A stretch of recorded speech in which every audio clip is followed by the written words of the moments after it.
This is The Scoop for Friday. I'm Sean Canan with the WMNF News headlines.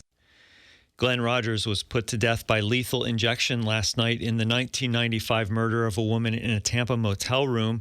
It was Florida's fifth execution this year.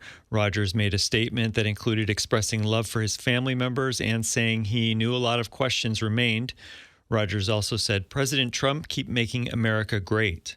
On Wednesday, the U.S. Supreme Court rejected a final attempt by Rogers' attorneys to halt the execution. The Florida Conference of Catholic Bishops has repeatedly asked Ron DeSantis to spare Florida's condemned killers, including Rogers. Also, in a statement after the execution, Floridians for Alternatives to the Death Penalty said that Rogers' execution did nothing to prevent future victims or future offenders. It is simply one final act of violence to an already devastating story. Governor Ron DeSantis has signed a sweeping agriculture bill that, among other things, bans municipal water fluoridation.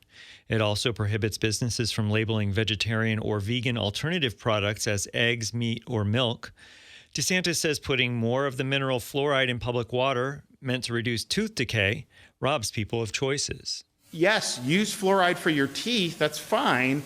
But forcing it into the water supply is basically forced medication on people. They don't have a choice. You're taking that away from them.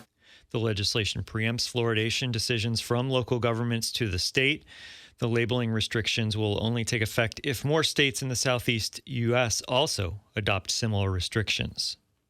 A grand jury has indicted a Florida State University student on murder charges for killing 2 people and wounding 6 others in a mass shooting on campus last month. This week's indictment presented new details of how 20-year-old Phoenix Ilkner allegedly carried out the attack. Jurors described the rampage as our community's worst nightmare, but concluded that the rapid response of law enforcement cut short the violence. The grand jury also found that the officer who shot and wounded Ilkner acted lawfully and heroically. Hurricane season officially begins next month, and older Americans are especially vulnerable.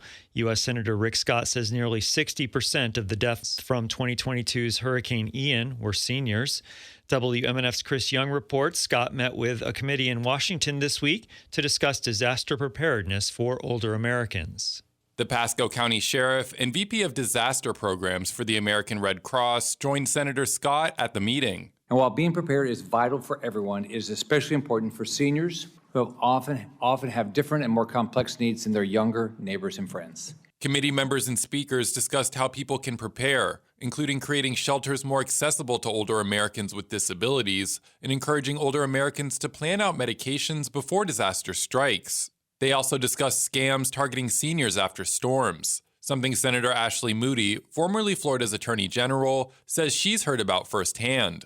I had a sheriff call me frantically one time talking about how someone had demanded $30,000 to trim a senior's tree, and they were about to hand it over. The Pasco County Sheriff called on federal disaster help, like the National Guard, to better support local law enforcement.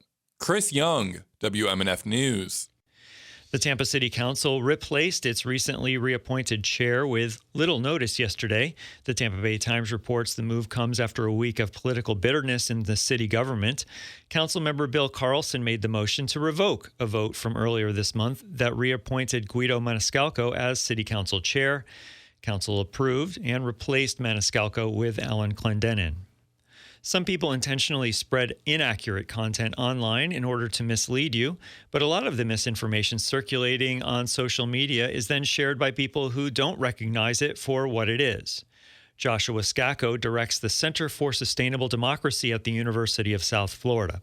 He says people should be skeptical of what they encounter online. The individuals out there who are trying to foist false information on people are expecting everyday individuals not to take those additional steps. Scacco says before pressing that share button, take a few moments to verify the information. That could involve looking into who published the article or seeing if other outlets are reporting the same story. It'll be sunny and hot today with highs in the low 90s. Tonight, partly cloudy, overnight lows in the low 70s. And tomorrow, partly cloudy and hot with highs in the low 90s. I'm Sean Canan with the WMNF News headlines. This is The Scoop, recorded at WMNF Tampa.